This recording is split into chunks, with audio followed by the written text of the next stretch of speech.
quite a few more people. So we're going to give it right till 7, but I'm not going to wait too long to get started because we have a lot to cover. We're going to cover connecting with the fairies, inviting them into our houses, into our gardens. We're going to talk about fairy magic, and then we'll get into the meditations. So what you should be doing right now is thinking about what you want to work on when we do the meditation. When we do the meditation, Shannon, don't get too excited. When we do the meditation, what we're going to do is we are going to be able to see our soul, be able to see our karmic condition, be able to understand where our soul needs to heal. So if you are trying to move forward with something, and especially if you feel like you keep hitting the same kind of problems, the same kind of roadblocks, this is what you want to focus on to move that out of your field so that you can start moving forward and making changes.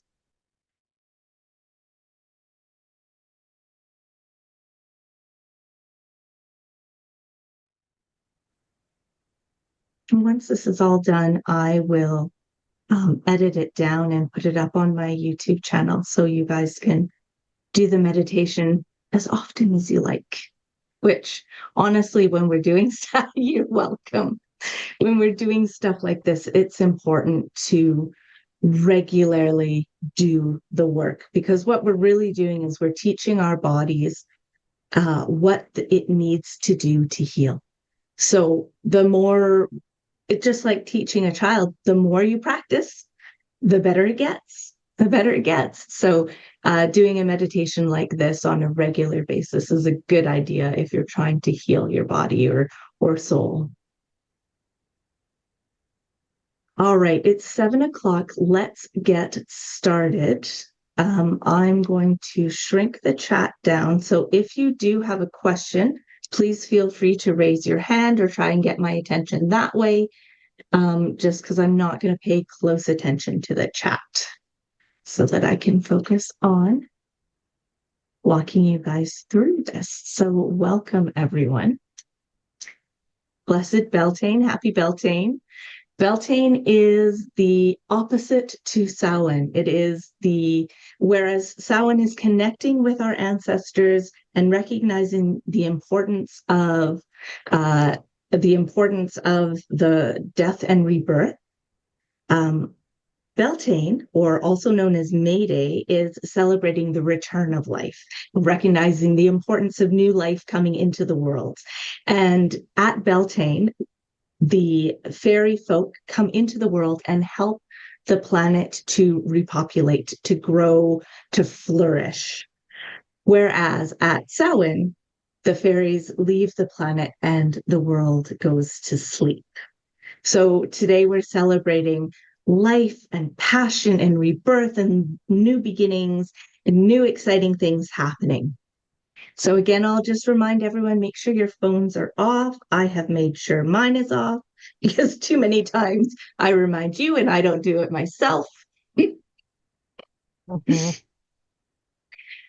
This is the time when the veil between the mundane world and the magical world thins. So there's easy communication between us, the mundane world, and what we call the other world or the astral plane or the ether. It goes by many, many different names, but the key message is that communication across realms is quite easy now. And transportation, actually traveling back and forth, is a lot easier at this time of year as well. So we're reaching out for insight and for healing tonight. That's our focus. And we want to welcome the Fae who are pouring into the world to wake up the mother and bring forth her abundance. And the important part is that you know that the Fae can bring us blessings as well, and wisdom, right? They are here to awaken our own aliveness, our own passion for life, and they can help us heal. So we're going to spend some time discussing what we can do to actually connect with the Fae and what we can do as the veil thins. I wish for the path to be revealed to all in need. Thank you, Marco. That's exactly right. It's exactly what we need right now. And we'll talk actually about how you can find paths. So I'm going to share with you at the end of the event some handouts that hopefully you can download that will talk about introducing the Fae or the fairies into your world. But right now, let's just talk about it. So the fairies are nature creatures. We know that. Anything to do with nature, anything to do with living, life, passion.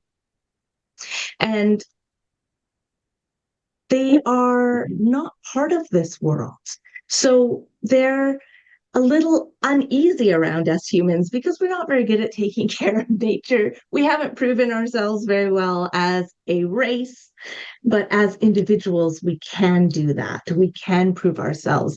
And the more we take care of nature around us, the more the fairies will learn to trust us and see that they can trust us. So as you are preparing to do work with the Fae, if you really want to connect with them, the key is to live as one with nature. Follow nature's natural cycles, tread lightly as you go,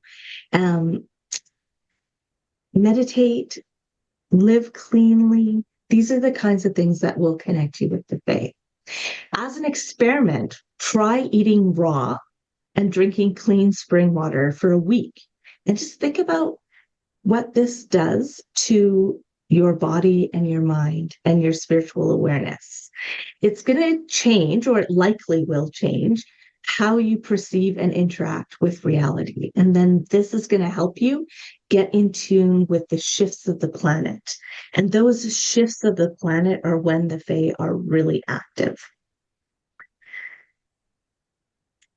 When you're in tune with nature and you've learned to flow patiently with the natural area's rhythms, the area where you are from, where you are residing right now, when you've learned to flow with that, that's when you're going to start to learn to use your intention and your willpower wisely. That's the key. And with a heart of unconditional love. The Fae can see our hearts and our intentions, and they are much more powerful than we are. Think guardian angels, far more powerful beings than we are. It's not wise to try to trick them. It's not wise to try to trick them. And they're wary. They're wary. So they might be shy outside of their natural environment, and they're going to want to feel welcome. So make an effort to actually invite them in, to show them that they're welcome. And then they'll start to come and visit. So what can you do to invite fairies into your garden or your home? If you want to attract a fairy into your home, you need to convey an invitation of some kind. We can't just hope for it. We have to actually invite them. The fairies are very manners driven. It matters that you say please. It matters that you cordially invite. But we don't thank the fairies. Never thank a fairy. It's an interesting, I know, we never thank a fairy because they find thanks rude, because they give from the heart. There's no need for thanks, right? And that's how you should give. You should give from the heart with no expectation of thanks, right?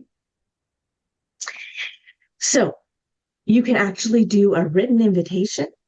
You can create a piece of art. If you work with symbols, you could use a symbol or create a sigil.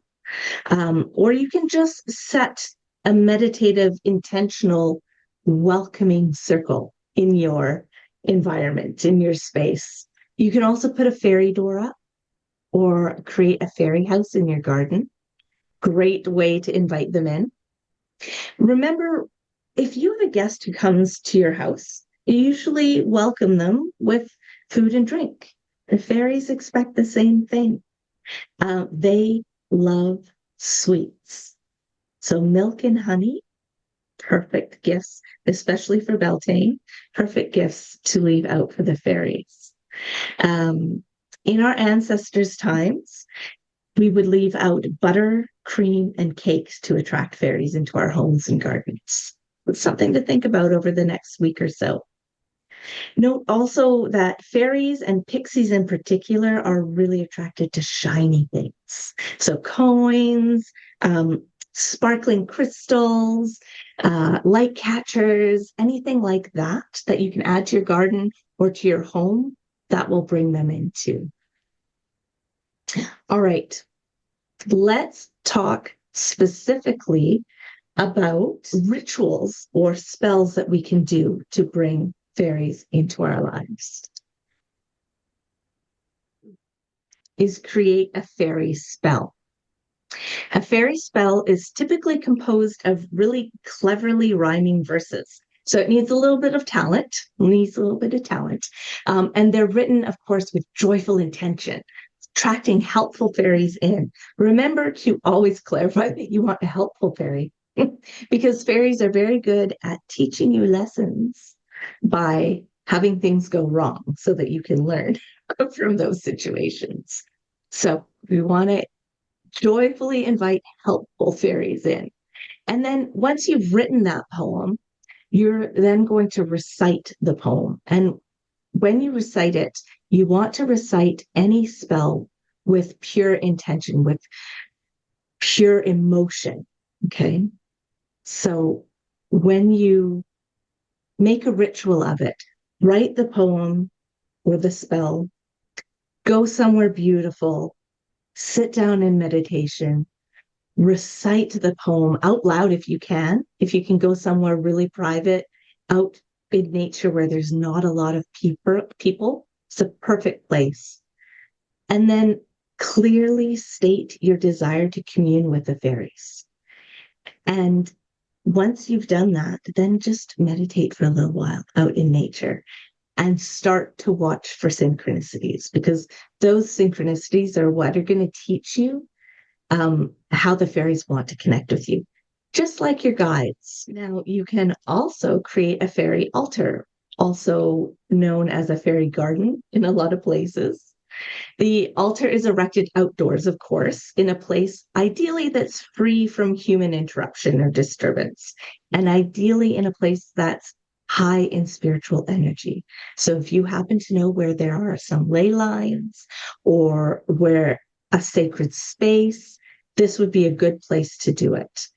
The other thing, though, is you can find those highly spiritual areas by simply walking in nature with that open heart and feeling, where are you drawn? Where are you drawn? Where are the fairies calling? All right, so you create this altar with things that are going to attract the fairies: flowers, stones, crystals, natural offerings, especially a drink, a sweet drink like honey or fruit juice. And once the altar is erected, you light a candle and state your intention to communicate with the fairies. And then you're going to meditate alongside your spirit guides. So if you've connected with your spirit guides, they will help you to connect with the fairies, with the other realms. But you need to tell your guides that this is what you want to do. So set that intention, meditate with your spirit guides, see if they have any ideas for you, any instructions for you, and then again, open up to the experience and the synchronicities.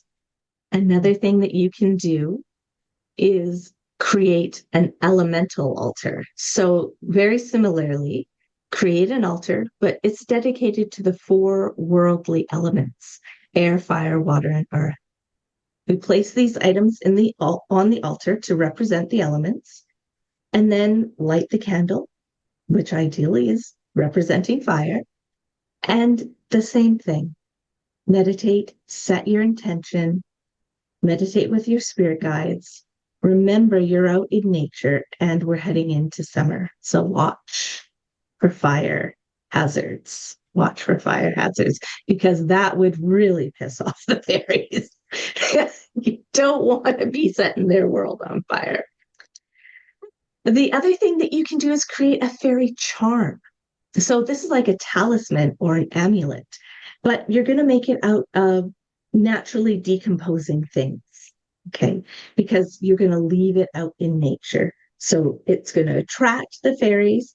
You've put your energy into it. Now the fairies say, wow, this person makes beautiful things. I want to know more about them. So you're engaging their interest. So you can fill it with herbs, stones, crystals, and then you're going to go find that place of power and hang that talisman or hide it or bury it in that beautiful space and charge it with your intention to communicate with the fairies. Specifically put into that little mojo bag, I want the fairies to come and find me, search for me. Next, you can do a fairy circle. Now, a fairy circle is a magical circle, okay? So you're actually doing magic when you create a fairy circle. It's a little bit of an ethical conundrum because remember, if you draw anything in without their permission, you're going to get yourself in trouble. So this is a magical circle. When you're building this magical circle, build it with the intention of inviting, not summoning, not drawing, inviting the fairies to join you. So what you do is you draw a circle in the sand or in the snow or just naturally in the ground. And then you place items inside the circle that attract the fairies. So again, flowers, crystals, any kind of natural shiny material. And then once that circle is established, same thing. You light a candle, state your intention, meditate with your spirit guides. And when you're done, put the area back to its natural state. Bring all your garbage out with you. The last thing you can do is create a fairy incense. Now, the fairies are attracted specifically to the aster herb family. So the asters are all of the lavenders, the mints, the rosemaries, marigolds and calendulas, chamomiles, many, many, many other herbs, but these are very common ones around here. What you're going to do is collect those herbs, dry them, mix them up, and then burn that incense. And when you're burning the incense, you're then focusing your attention on attracting the Fae folk and stating your desire to communicate with them open and honestly. So this, wherever you're burning this incense with that intention, that's going to attract them in. Okay. All right. Any questions so far?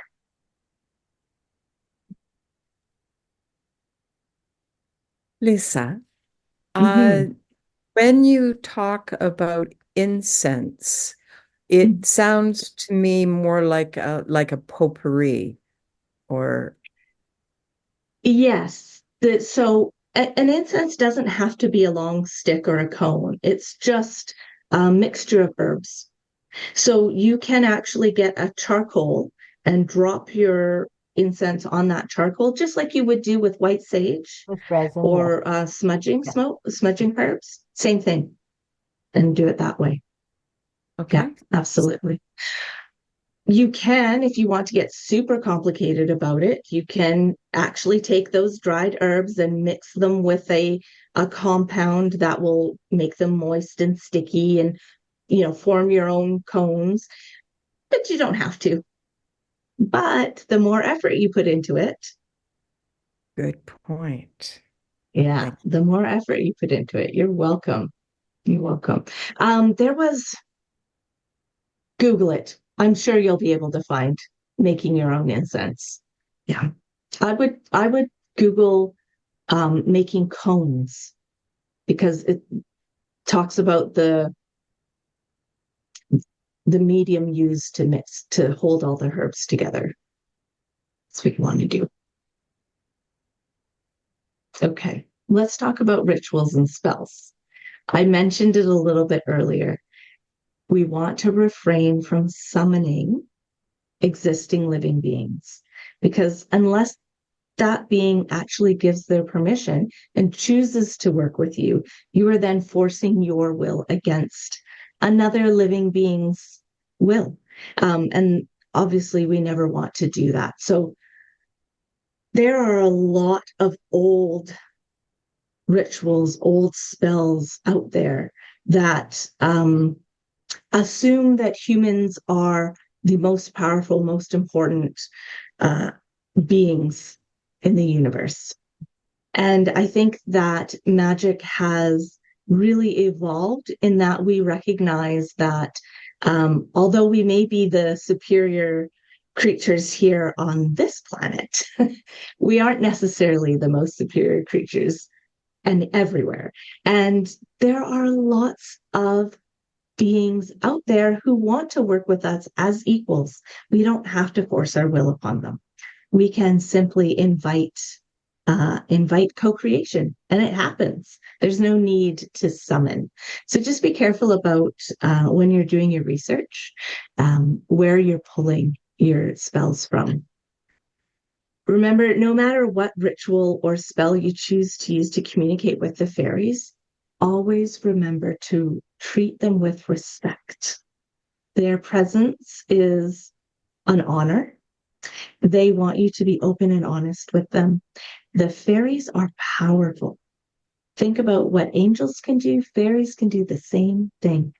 Angels, my opinion is, angels are just creatures recognized from a different part of the world. The fairies do very similar things.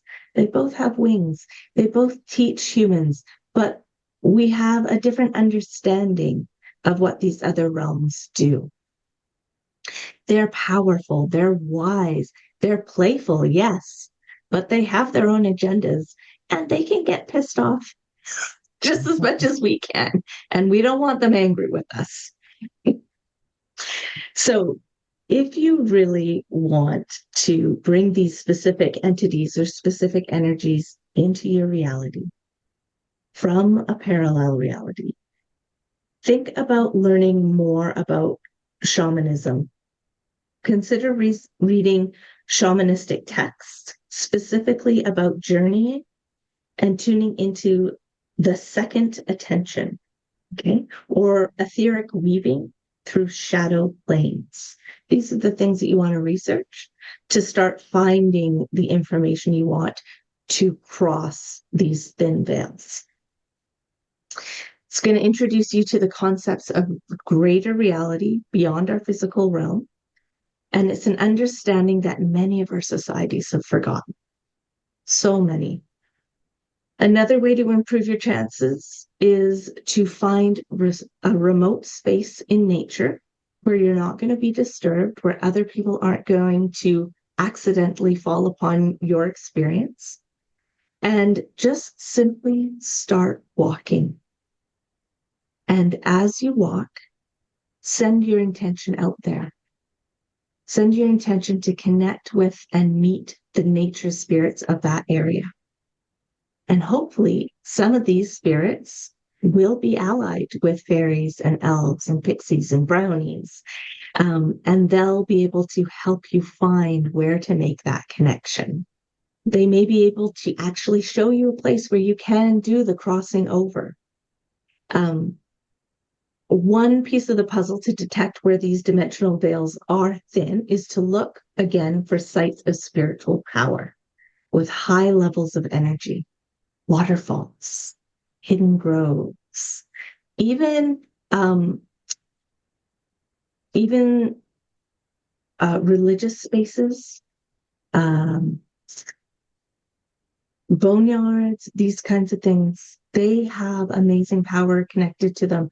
And nature spirits, as well as the fairies, are attracted to these areas. In these areas, you can use your own energetic or astral body and employ your own guides to help you pass through to the places where the fae commonly appear. Okay, So I'm going to share this document with you at the end. Remind me so I don't forget. You don't have to remember all of that. So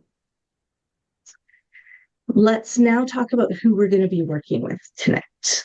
We're going to be working with the brownies and with Queen Mauve. Now, Queen Mauve has been known by many different names. Maud, Mode, Maeve, many, many different versions of the same name. Brownies, on the other hand, have always been brownies.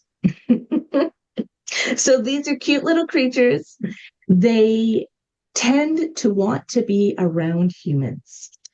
They tend to want to help, to do work, to be involved. So these little brownies want to be there with you.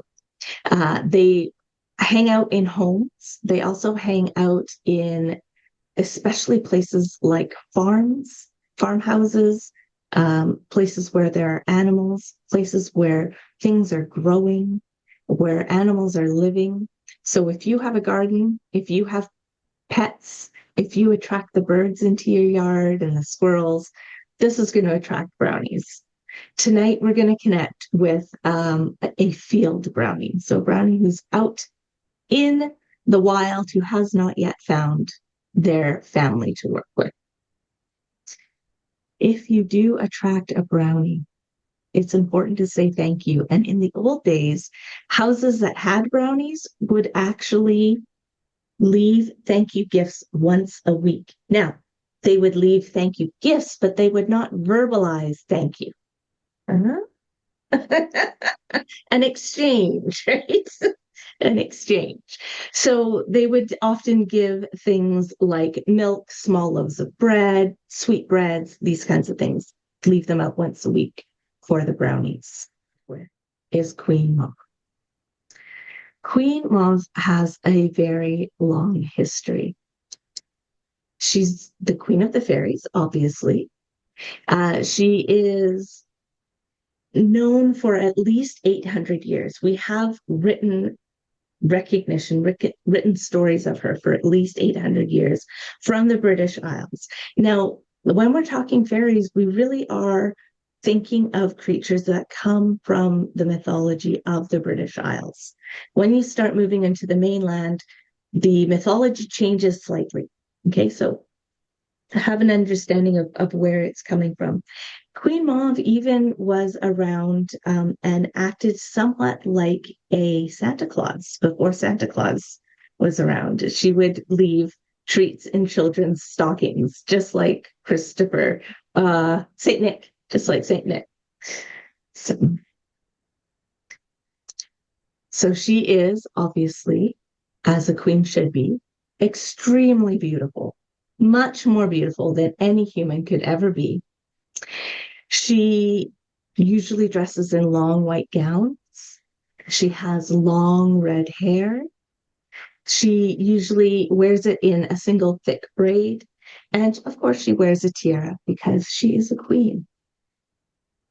Now, she is said to allow humans' deepest wishes to come true in their dreams because she can take us on journeys. She can take us across the veil back and forth at her whim.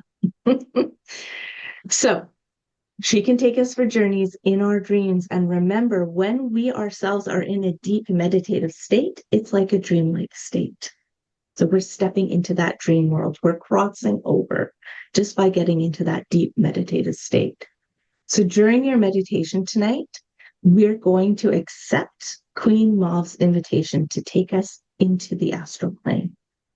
And this is going to help us unlock our subconscious minds and build a bridge to that superconscious mind. Or the superconscious mind is the all mind, the all knowing, all of us, the one consciousness. Once we've built that bridge, then that's when the flood of creativity and passion and productivity, that's when it all comes flooding through. So that's the connection that we want to make. All right.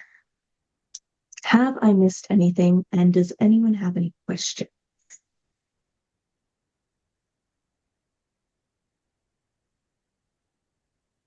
Okay, no questions. So many of us have never done this before. Going on an astral trip it can be scary for some people because it's something new. We are leaving our physical body and going to do something completely different in a whole new world. But it's something that we can do very safely and securely, and it's been done forever by humans. So, what I want to do is first teach you how to maintain a connection to your physical body so that you can always feel safe in your meditations. But before we do that, I want to make sure that everyone has their journals handy, your water bottle handy. You close the door, no one's going to bother you. If you want to turn on your fairy music, now's a really good time to do that. We can do a 5-minute break for bathroom break. We'll do all that. Get comfortable. And when I say get comfortable, I mean like, do you want to do this hour-long meditation lying down? Do you have a meditation pillow? Do you need a blanket? Get comfy. I'll see you back in 5 minutes.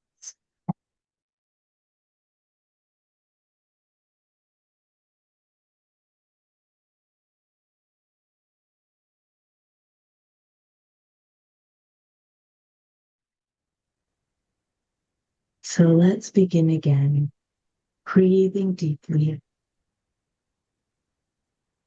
smoothly, and slowly, allowing our minds to come fully into the present moment.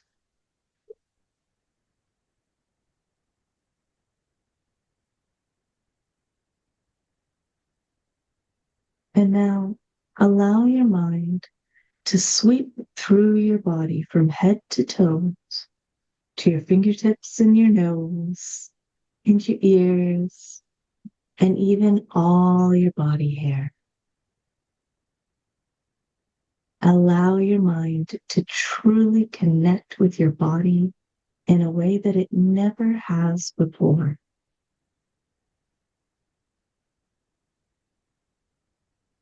And your mind can sweep through your body from your head to your toes and your fingertips and your nose as many times as it needs to truly connect.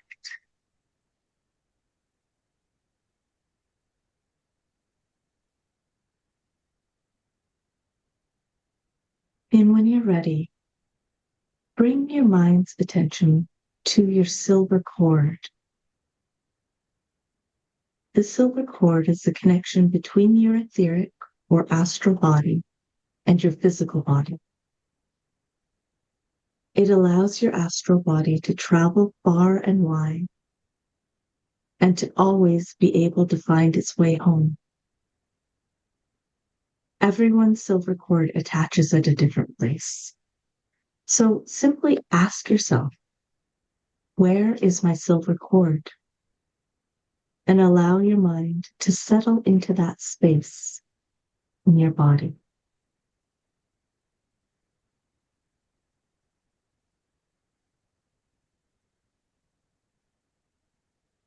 Now allow your mind to become aware of the silver cord itself. What does it feel like? Think about that from a physical perspective. Think about how it feels from an energetic perspective too.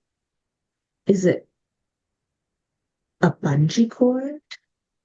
Is it a metal cord? Is it thick or thin? How does it feel energetically? Does it feel heavy or light? Does it feel expansive, strong?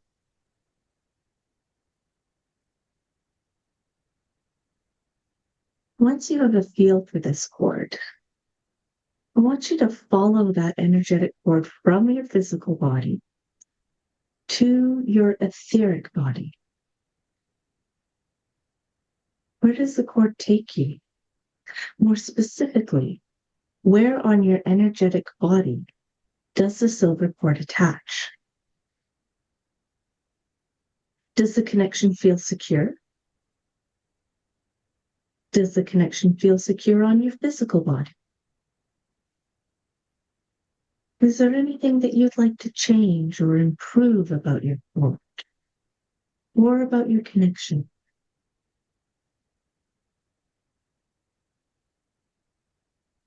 Spend some time intuitively learning about how your silver cord actually works and strengthening the connection between your physical body and your astral body.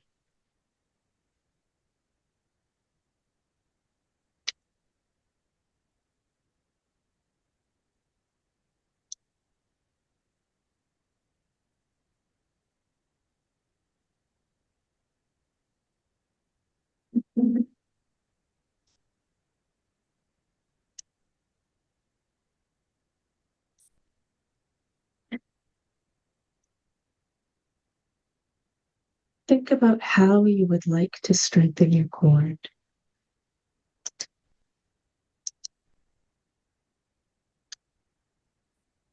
Think about how you might do that. Can you do it simply with intention?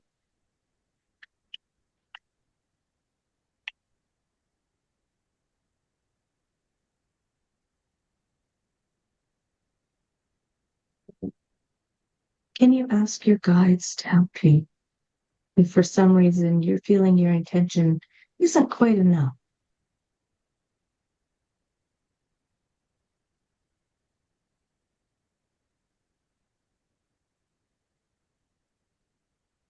When you feel really good about your connection between your physical body and your astral body, float your astral body up above your physical body and notice how the cord travels with you, keeping you safely secured to your physical body, but not dragging you down in any way.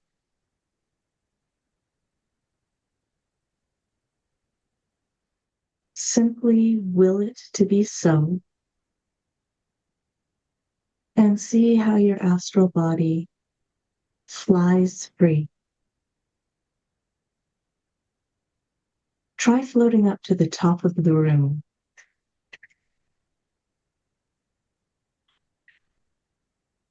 Look down on yourself and the room that you're in. Can you see the tops of the furniture in the room that you're in? Which piece of furniture needs the most dusting? Can you look at the back of your own head or the bottoms of your feet? Can you see your back or the blanket?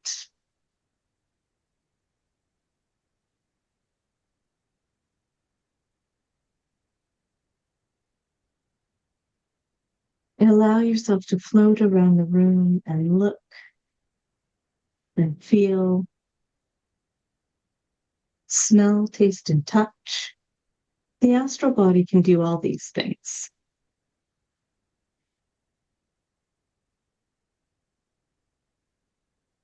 Maybe send your astral body into the kitchen or wherever you have your candy stash or your chocolate stash. Grab a treat.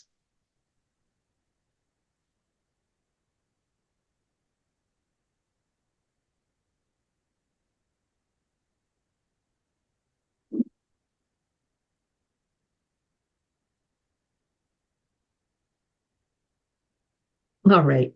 Now that you're feeling a little bit more confident in your astral abilities, let's check back in with that silver cord. Can you still feel it? Can you follow it with your eyes back to your physical body?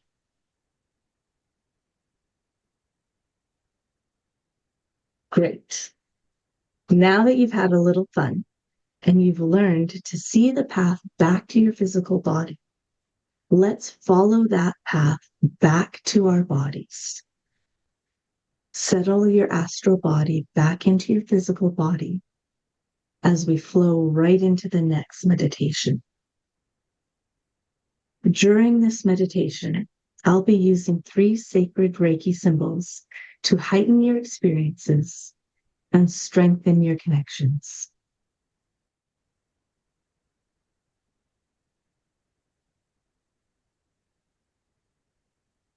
As I mentioned earlier, we're going to accept Queen Mauve's invitation to take us into the astral plane, the other world, during our meditation.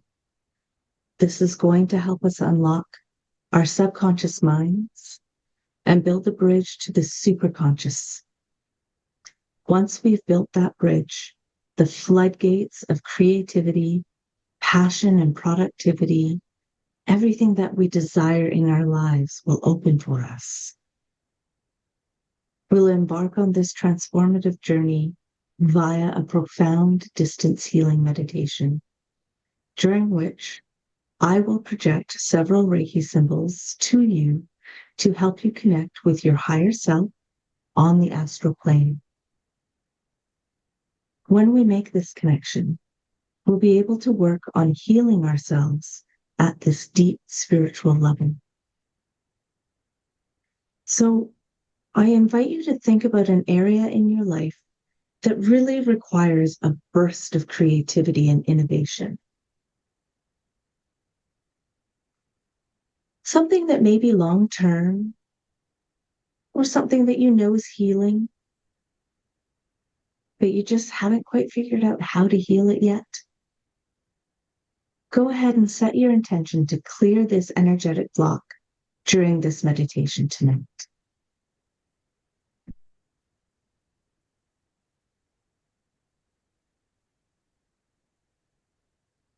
Now, just for a moment, come back to the here and now. Feel your body. Feel any tension your body is holding on to, and breathe into those areas. Breathe in the white healing light to those areas. And as you exhale, relax the tense spots. Take 3 breaths to relax your body into a deep, restorative flow state.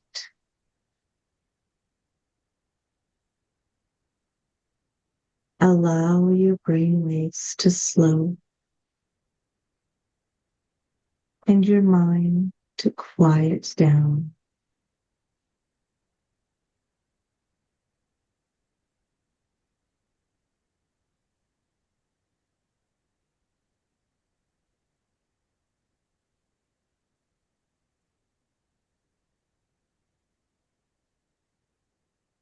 Begin to allow the imaginative capabilities of your subconscious mind to take the reins. Imagine a magical scene, a gorgeous spring meadow. There are blooming apple and cherry trees sprinkled across the fields. There are color pops of tulips and narcissus and dandelions and bluebells. Blooming bursts in the grasses. You can hear the sleepy bumblebees waking up and buzzing towards the nourishing blossoms.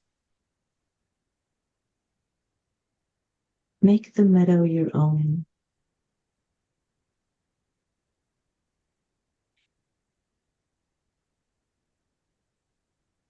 As you gaze over the field and take in the scents and the sounds and the colors, a gentle breeze blows through with a ripple and a tickle around your ankles and your hair.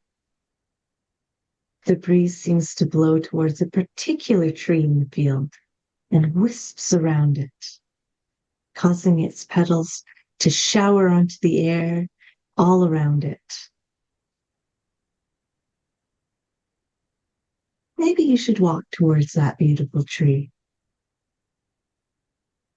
That tree seems to positively shimmer with life and beauty The smell of the blossoms is absolutely intoxicating. The gentle dropping petals are creating a soft carpet around the trunk, and you feel an almost impossible draw to the tree. You just want to step into its shimmering energy and sit under its branches. You approach full of wonder.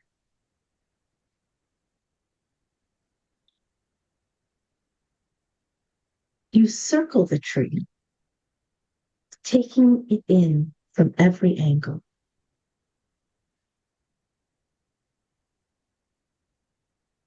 We find the perfect little alcove to sit in under its branches.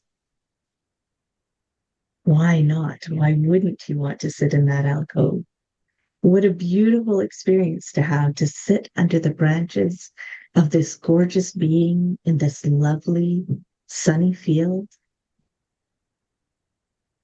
Tentatively, you step towards the tree and the alcove, and you feel a current of invitation to enter the energetic field of the tree. You step in and feel a rush of peaceful welcome. You feel totally accepted and suddenly very at ease. Sitting down and basking in this experience feels exactly right. So you feel okay to make yourself comfortable. You have a feeling of expectation. Something unforgettable is about to happen. And as you find the perfect position, you feel yourself sinking into a peaceful theta state, nestled in the tree's alcove.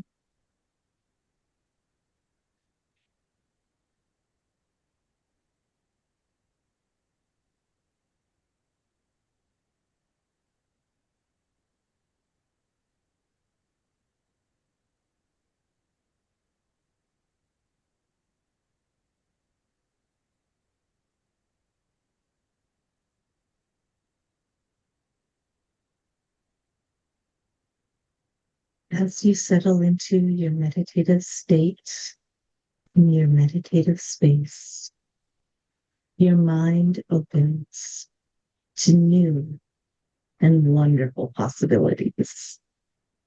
The veil of illusion that is your conditioned thoughts and your conditioned beliefs is slipping away from your mind, allowing you to see things as they really truly are.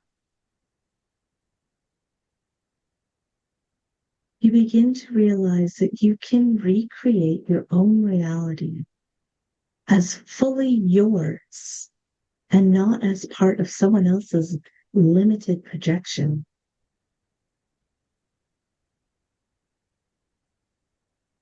And yet, as you come to understand these possibilities unfolding so clearly and so effortlessly in front of you, you become aware of a nagging feeling. Something still needs to be healed before you can take the first steps down this enlightened path.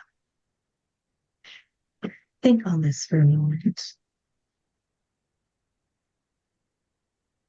Is it truly what you thought it was before you discovered this meadow and this tree?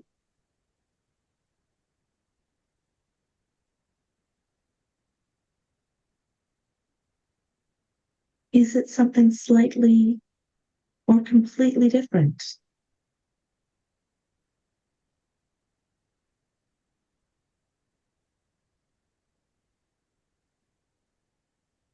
Without the rules and regulations forced upon your mind, you can look at this issue clearly with fresh perspective.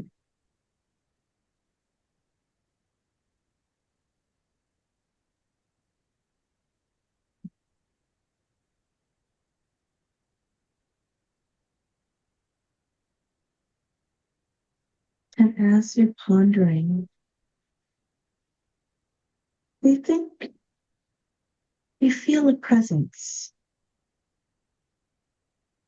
Something seems to be developing beside you. It's gentle. It's helpful. The presence is growing more and more persistent at your side. You look over to where you feel the presence. A helpful brownie has come to see you. The brownie lets you know that there is a beautiful fairy queen who can help you with what you're thinking about. Really, you say? How can I find her? You ask the brownie. The brownie giggles and says, I can help you. Would you like me to tell her about you? She's coming to the meadow soon. Of course, you are willing and wanting to connect with this wonderful woman. You say, yes, please. You would love the introduction. And the brownie runs gleefully off behind the tree and disappears. Well, now what? You settle back into your meditative state, continuing to ponder, since you cannot follow the brownie where he is gone.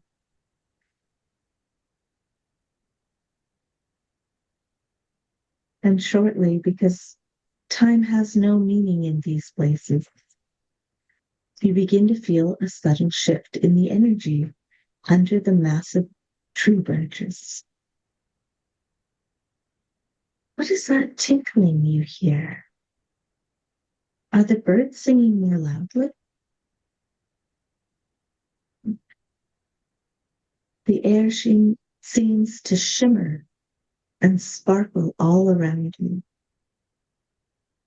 And from behind the tree trunk, you feel a ripple in space and time, as if the universe has opened up under the tree's branches.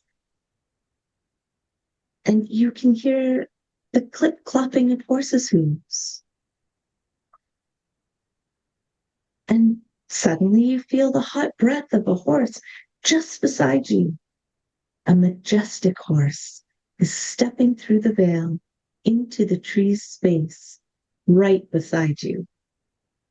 Atop the majestic mare is a beautifully fierce, tall woman in flowing formal skirts with flowers in her hair. She seems dressed for something important, but she's looking right down at you intently, as if she's sizing you up. She breathes your name. The brownie told me you need my help. I am Mom, Queen of the Fairies. I can take you across the veil to the bridge, but you must do the healing work yourself. I know you are capable of this. Will you accept my assistance? And she extends her hand. Shocked, you rise with reverence and gratitude in your heart. You accept her assistance humbly and take her milk white hand. She whips you up onto her horse before you even have a chance to think, and the mare is in motion again. The horse trots in a quick but graceful loop under the tree's branches. And as you try to orient yourself, you realize that you've left your body under the tree, and it is your astral body riding on the horse behind the queen. You can see your silver cord securely attached, and you know that you are safe. No sooner than you realize this, the horse's nose is heading back through the veil and into the astral plane.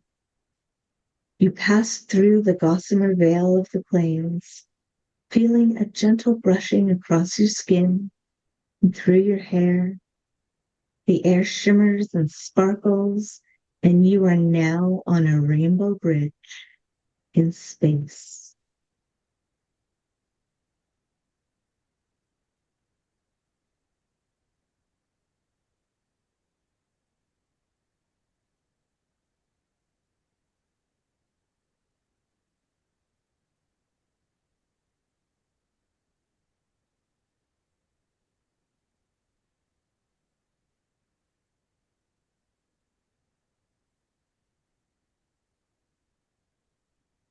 Ahead of you on the bridge is another beautiful tree full of springtime blossoms.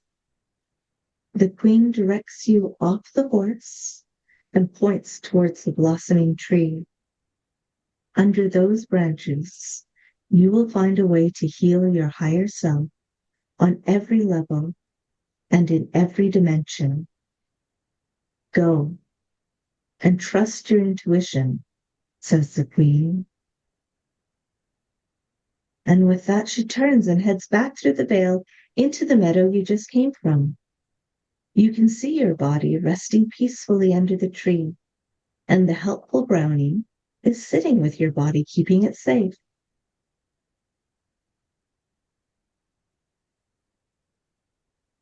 So you decide you can go to the blossoming tree on the rainbow bridge. You turn towards it and begin walking. As you approach, you see a person sitting under the tree on a garden chair. As you get closer, you realize that person looks like me. Wait a minute. Isn't the whole point of this experience to heal myself? Of course it would be me. That's your higher self, your soul exposing itself to you so that you can choose what and how to heal.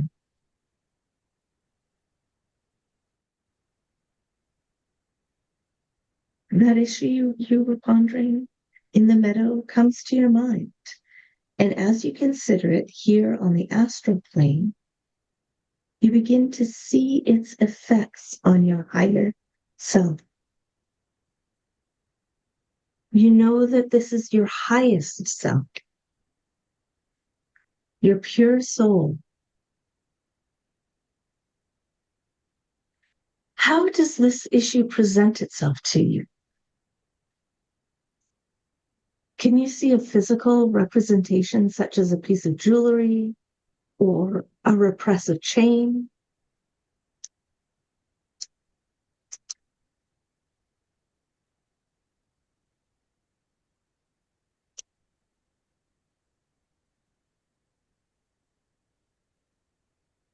Can you see a shroud of fabric covering part or all of your body?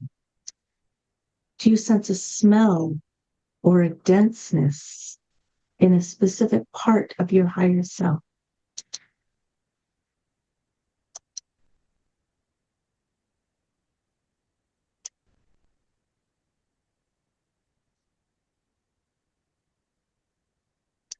Take some time to scan this higher body.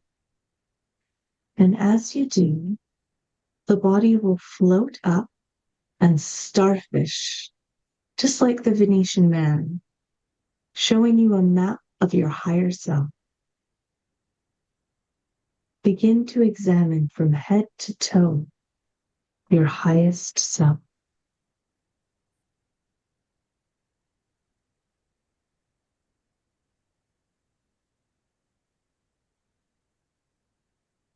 Take this time to learn about yourself. Ask questions. Listen. Look carefully.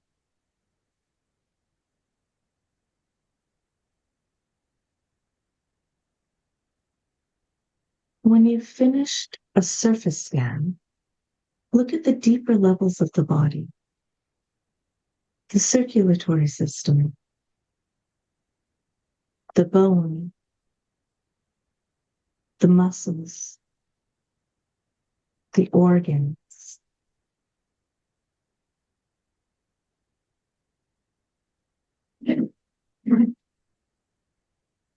Take your time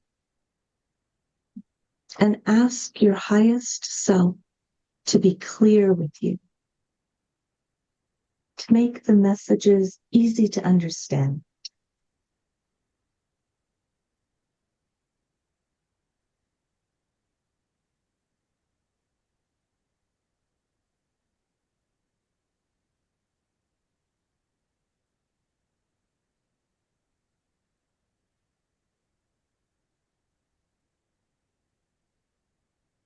When you're finished scanning the internal body, look to scan the energetic bodies surrounding the highest self.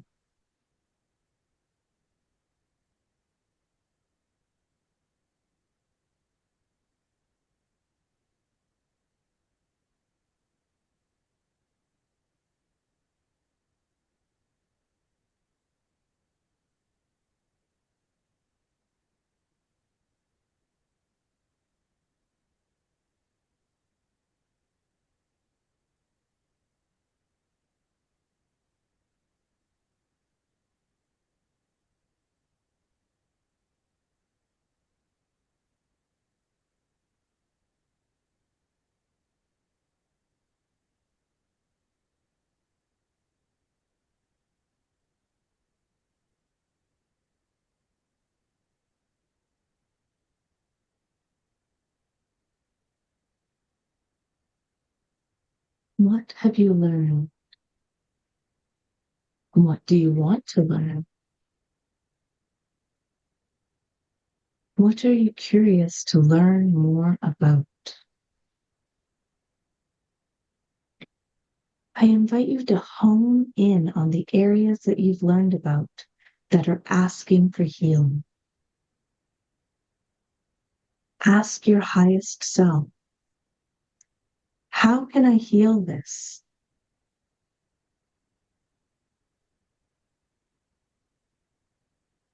What needs to be done?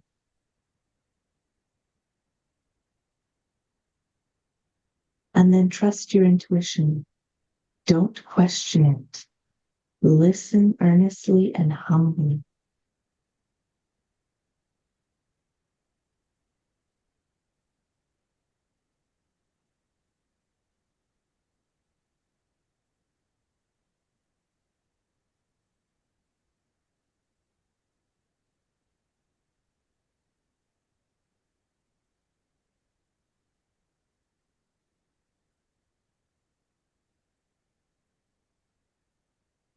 Do you feel comfortable following these instructions? Can you take action right here and now on the astral plane? Can you use your healing hands on your highest self? Can you call in the light of love?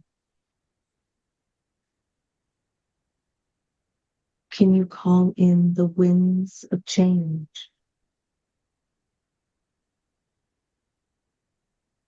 Can you pour cleansing waters over your highest self to wash away these obstructions?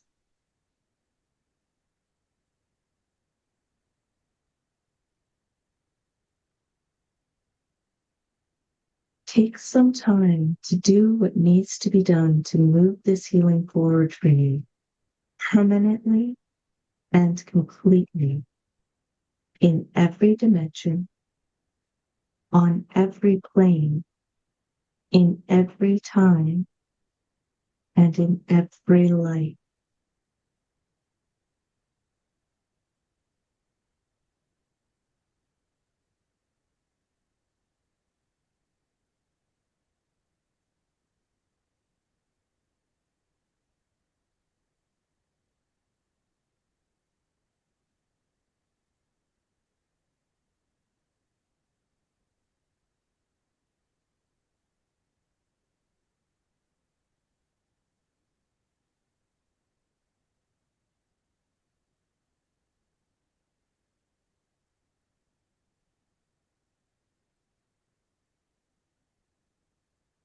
And this is your soul and your journey.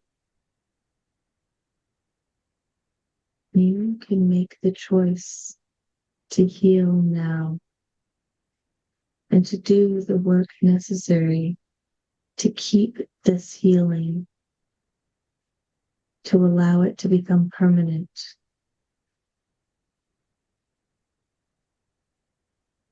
Trust your intuition. Pull a vacuum out of your pocket.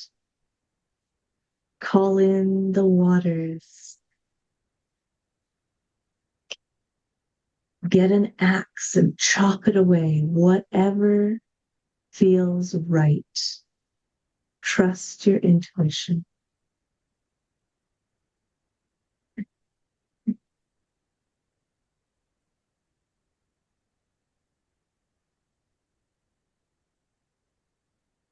Set the intention that this healing will be permanent and complete in every dimension,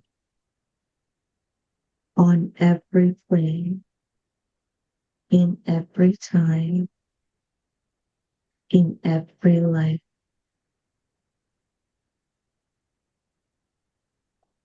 Set the intention that the lessons are learned, acknowledged, and understood, so that they have no reason to come back. They have no reason to repeat themselves.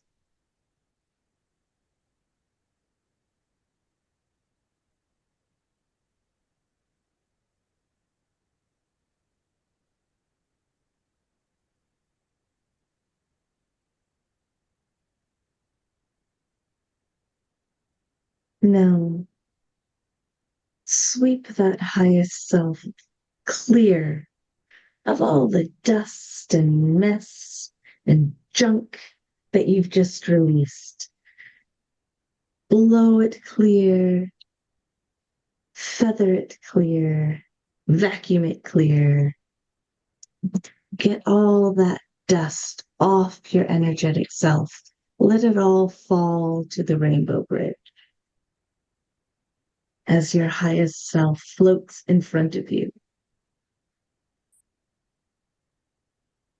But what to do with this cosmic junk that you've just removed from your higher self? You can't just leave this mess up here. Ah, along come more brownies. They're collecting up your mess and scooping it into their barrels and their wheelbarrows, and they're running off with it all.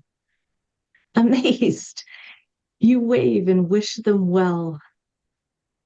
They've taken all of that strife away from you gleefully and happily. I wonder what they'll do with it.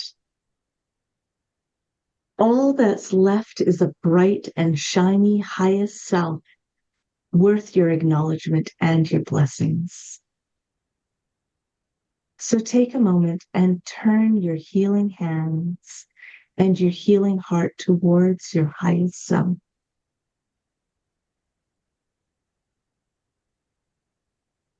Direct all the healing, love, gratitude, and blessings you can muster towards that pristine body of yours. Feel the energetic hug that you are giving yourself.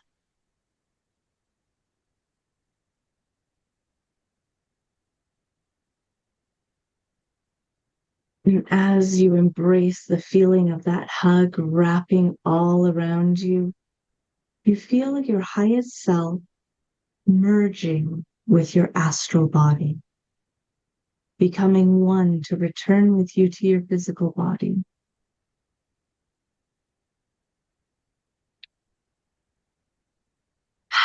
It feels amazing. You feel like dancing and skipping and jumping, blowing bubbles, singing. You can do it all on the Rainbow Bridge.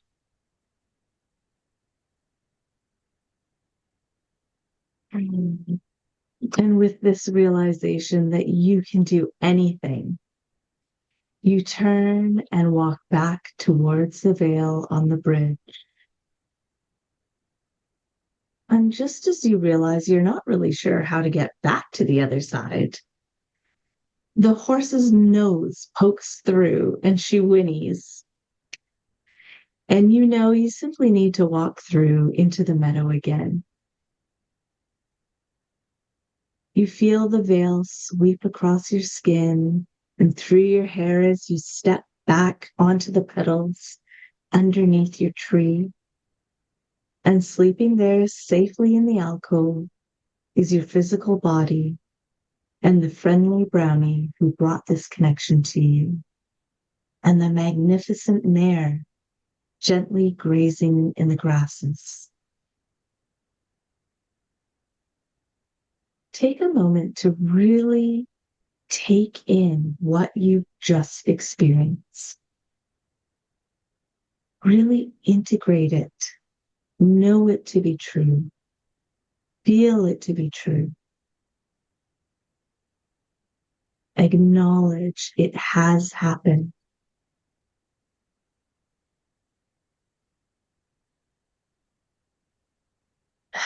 Wow. When you're ready, walk yourself over to your body and slip back into your skin.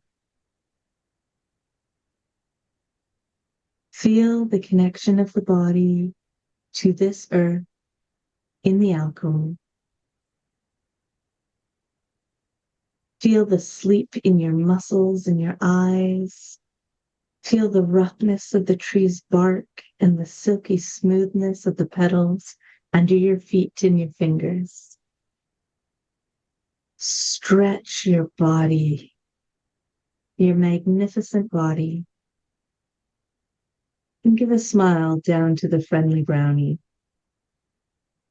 who hops up with a wave and simply scurries away. When you're ready, you can stand up, hug the tree that has shared this experience with you.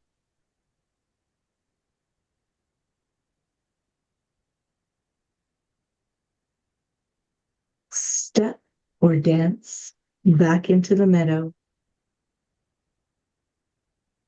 Smile at the horse who somehow seems to be just a horse in a field, as the magic and the shimmer begin to fade away. Walk back to my voice. Walk back to your body and wake as if from a dream to feel the shifts in your physical body on this plane. Stretch, move, dance, skip, clap. Feel your body. Now it's time to contemplate. It's time to journal your experiences. Try to record as many details as possible so that you can glean more from them later. Allow your hands to simply write whatever comes through. Allow the messages to flow.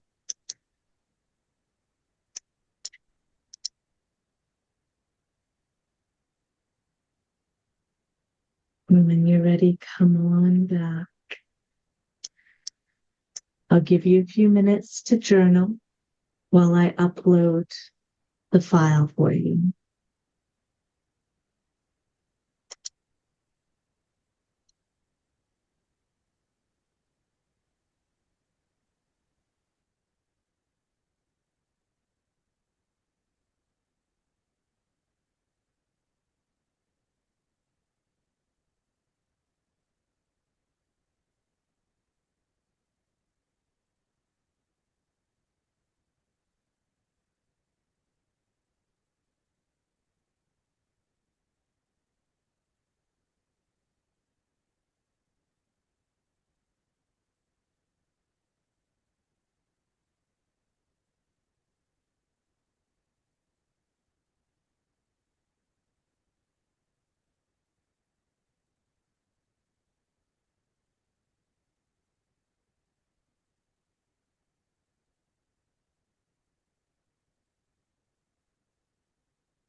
As people continue to journal, does anyone want to share or have any question?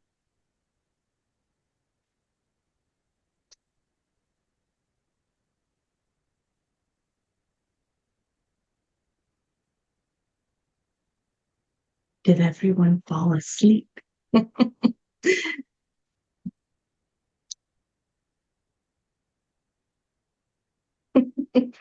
Thanks, Dana.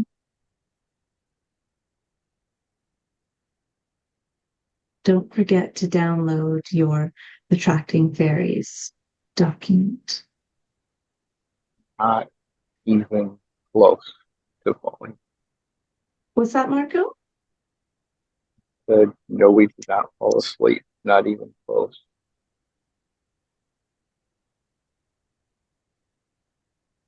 You said something about being asleep. What happened?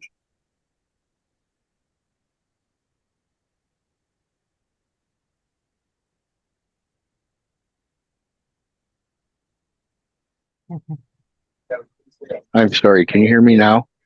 Yeah, sure can. That's better. You asked, did we all fall asleep? And I was, no. It was Good. all too extremely stimulating to fall asleep. Good. I'm glad. Did you get some pretty good visuals? Yeah. Well, we lost you again. That's funny.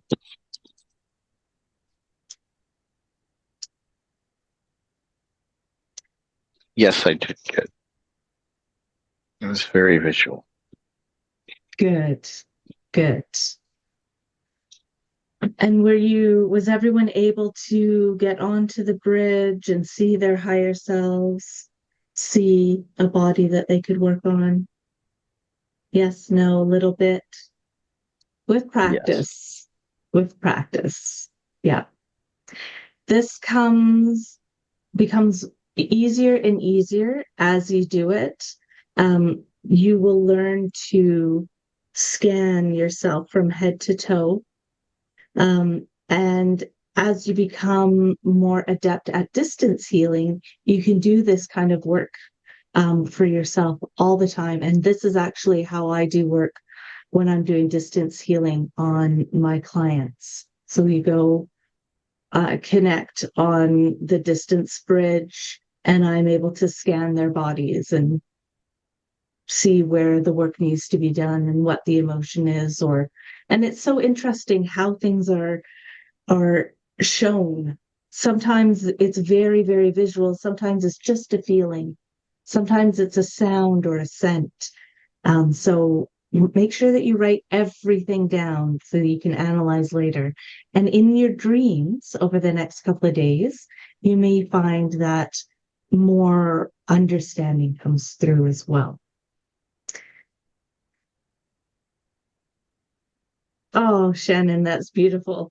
And, we often do sleep in meditations like this, where we're doing this deep, deep work. That's quite normal. So I'm glad that you had a good restorative sleep and that you woke up at just the right time. That's awesome. Does anyone have any questions?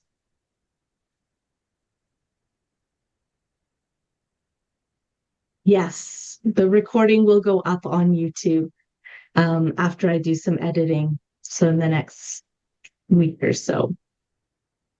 Don't forget to put some sort of offering out for the fairies tonight. Milk and honey. Most of us have milk or honey, hopefully both. I often use milk alternatives. That's okay too.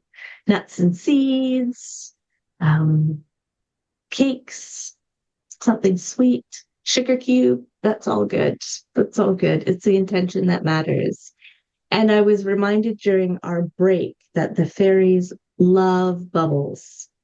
They love bubbles. So I often will just go out into my garden and blow bubbles. And I tell you what, it works. Um, I had in my old house, ever since I started putting milk and honey out, and I only generally do it once a year on this night. and blowing bubbles with the intention of attracting the fairies. We had a fairy ring come, with the mushrooms just outside my door, which was fantastic. And then when we moved, I thought, oh, how disappointing. I've put all this time and effort into working with the fairies in this space. What's going to happen in the new space? And we had these weeds growing in my garden and I didn't know what they were. And I thought, well, I'm just going to let them grow and find out what happens. Well, it turns out they were foxgloves, and foxgloves are a sign of the fairies joining your garden. So these foxgloves just naturally, boop, showed up in my garden. And the fairies are like, yeah, we followed you. So I thought, oh, that's wonderful. I love working with the fairies. I have not once had a negative experience with them. I don't understand this fear of working with the fairies and, don't let them in your house and they're mischievous and mean. And no, you treat them with respect. They will treat you with love and respect.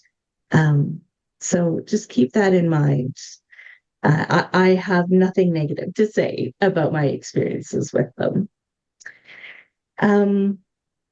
Is there anything else that needs to be said? I feel like I'm missing something. Journaling, things are coming, fairies, we're all good. What do you do with what they don't accept? Well, generally, it's an offering that can be left out for the animals, the crows, the pigeons, the squirrels, whatever. If it's something that can't be left out like that, you can bury it. If it's in your home, then I would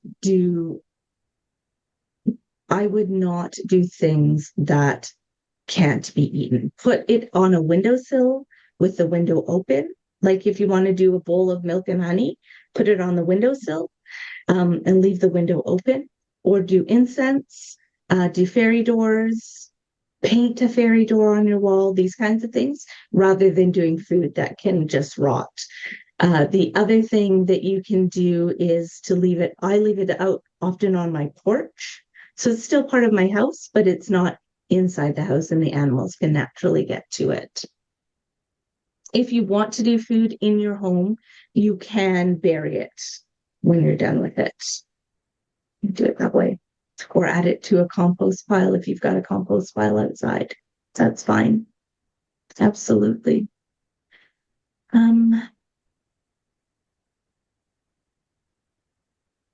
Okay.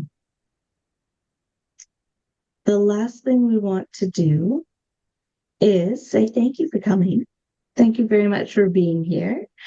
That's it. That's all. Enjoy. Thank you for coming. Please message me if you have questions over the next couple of days, as always. Like I said, this will be out on YouTube soon. Practice, practice, practice. That's what matters most for this kind of meditation. All right. Thank you. Thank you, everyone. Have a wonderful night. Blessings. Go get creative. I'm excited to hear your success stories.